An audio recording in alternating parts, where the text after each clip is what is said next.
लगता है कि अब इसके बाद जो आम आदमी पार्टी जो भारत की राजनीति में मूल्यों की राजनीति स्थापित करने का दावा करके आई थी, वो सबसे मूल्यहीन पार्टी दिखाई पड़ रही है। और मैं कह सकता हूं कि दिल्ली की जनता आज अपने को ठगा हुआ महसूस कर रही है। और इसके साथ मैं ये भी कहना चाहूंगा, अब एक के बाद एक नेता जिस प्रकार से उभरते चले आ रहे हैं, इसमें तो ऐसा लगता है कि दारू के दरिया में पता नहीं कितने डूबे और उतराए हुए हैं। और मुझे तो वो पुराने गीत की पंक्ति याद आ जाती है, एक निकल रहा है मंत्री, फिर दूसरा डिप्टी सीएम, फिर तीसरा संसदीय दल का नेता, और अभी आगे अल्लाह जाने क्या होगा आगे। तो मुझे वह पंक्ति याद आती है, जिसको देखो वही आज मदहोश है, आज तो ये दीवाना गजब ढा गया। मतलब अब एक के बाद एक जिस प्रकार के कैरेक्टर्स उभर के सामने आते जा रहे हैं, मुझे लगता है इसके बाद श्री केजरीवाल जी की बातों की निर्लज्जता और धृष्टता पूरी तरीके से जनता के सामने आ गई है। इसलिए हमारा यह मानना है कि अब यह देश की जनता के लिए भी एक विचार का विषय है, फूड फॉर थॉट है। जो लोग राजनीति में नए प्रयोग की बातें करते हैं, यह एक्सपेरिमेंटल पॉलिटिक्स का दौर अब नहीं है। भारत प्रखरता के साथ, दृढ़ता के साथ नई भूमिका को निभाने के लिए जहां विश्व पटल पर उभर रहा है, यहां ये तरह तरह के एक्सपेरिमेंट्स करने के प्रयास होते हैं। उन एक्सपेरिमेंट्स का परिणाम कितना दुखद और देश के लिए खतरनाक हो सकता है, और उन प्रयोगों के चेहरे पर चढ़ा हुआ मुखौटा कितनी जल्दी उतर सकता है, यह भी समझना चाहिए। बहुत स्पष्ट है कि अब किसी भी प्रकार का प्रयोग भारतीय राजनीति के लिए घातक हो सकता है।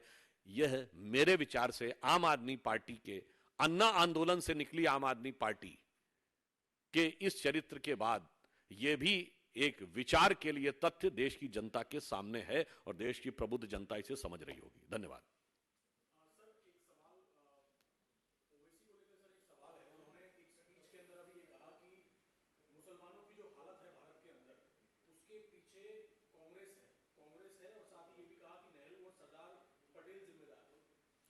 देखिए, वो वैसे तो किस किस स्पीच में क्या क्या कहते रहते हैं उसके ऊपर टिप्पणी करना वो है, तो मुझे लगता है इस प्रश्न का उत्तर तो आप उनसे ज्यादा पूछें तो ज्यादा बेहतर होगा, कांग्रेस वालों से। हाँ, इतना जरूर मैं कहना चाहूंगा कि आज जो भी हालात है, यद्यपि यह बात मैं एक बार मैंने संसद में भी कही है, मैं पुनः कह देना चाहता हूं कि आज स्वतंत्रता के 75 वर्ष हो गए। मैं ओबीसी जैसे लोगों को भी स्पष्ट बता देना चाहता हूं कि जब यह देश स्वतंत्र हुआ तो जिनको आज माइनॉरिटी कहते हैं, उनमें से कितने लोग ऐसे थे जिनके राजे रजवाड़े थे? कोई जैन रियासत थी क्या? कोई क्रिश्चियन रियासत थी, या पारसी रियासत थी, या यहूदी रियासत थी? इक्का दुक्का महाराजा पटियाला वगैरह को छोड़ दें तो बस एक दो ही सिख रियासतें थी, और लाइन लगा के मुस्लिम रियासतें थी। नवाब पटौदी, नवाब जूनागढ़, नवाब भोपाल, नवाब लखनऊ, हैदराबाद के निजाम।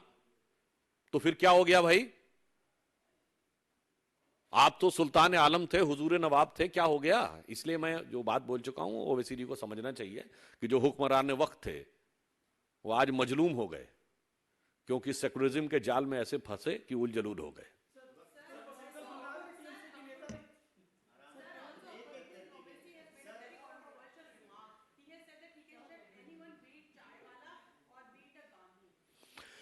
नहीं, क्या, can you repeat?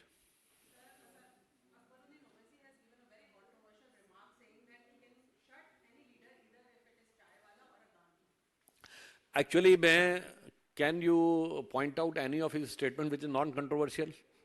There are certain leaders who live up their politics only on the basis of the controversy.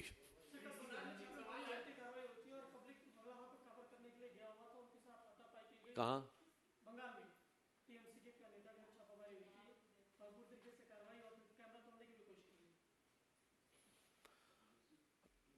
देखिए, पश्चिम बंगाल में जिस प्रकार का वातावरण है और पुलिस का जिस प्रकार का दुरुपयोग है, ये मैं नहीं कह रहा हूं, कांग्रेस पार्टी के संसदीय दल के नेता अधीर रंजन चौधरी ये कह चुके हैं कि there is no democracy in Bengal, और कांग्रेस तृणमूल कांग्रेस की गवर्नमेंट को उन्होंने मर्डरर टाइप कहा है, कोर्ट में भी गए हैं।